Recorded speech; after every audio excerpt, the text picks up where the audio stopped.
రుక్మిణీ కళ్యాణ ఘట్టములో భాగముగా రుక్మిణీదేవి జననమును గురించి వివరిస్తున్న శ్రీ సుఖ మహర్షి శ్రీ భాగవత పద్యములు రుక్మిణీ కళ్యాణము రెండవ భాగము భావార్థములతో సహా మంగళకరమైన శ్రీ మహావిష్ణువు యొక్క కథలు ఎంత విన్నా తనివి తీరదు.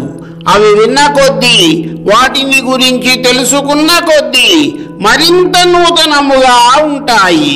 రుక్మిణీ కళ్యాణం వినాలని నాకు కుతూహలముగా ఉన్నది. దయచేసి వివరంగా చెప్పండి అని ప్రార్థించిన పరీక్షిత్ మహారాజు శ్రీ సుఖ మహర్షిని ఇంకా ఈ విధముగా ప్రార్థిస్తున్నారు.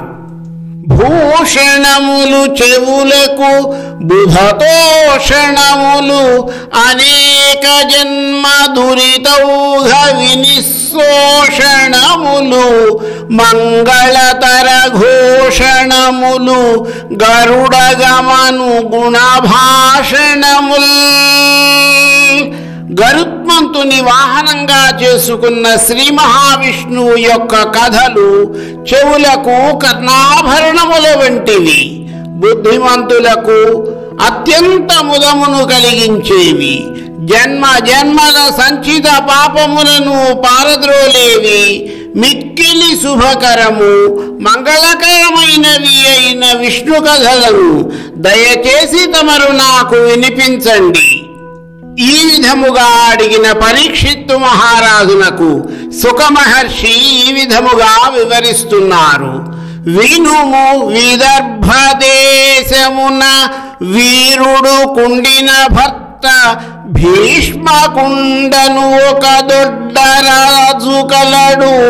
ఆతనికేమురు పుత్రులు అగ్రజుండన ఘనుడు రుక్మిణావరగు.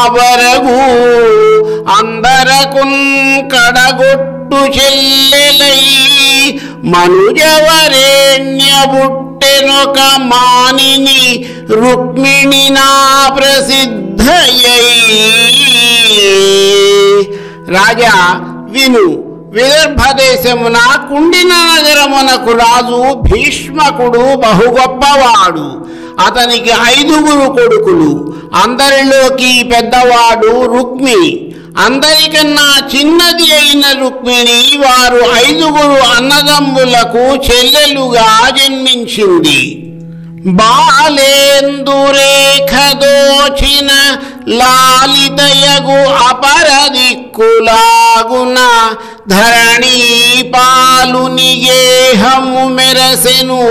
బాలిక జన్మించి ఎదుగా భాసురమగుచున్.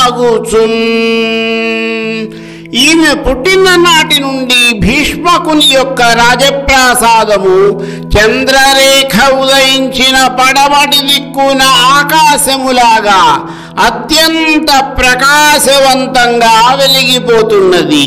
మరికొన్ని నామార్థముల వివరణ నా తరువాతి భాగములో.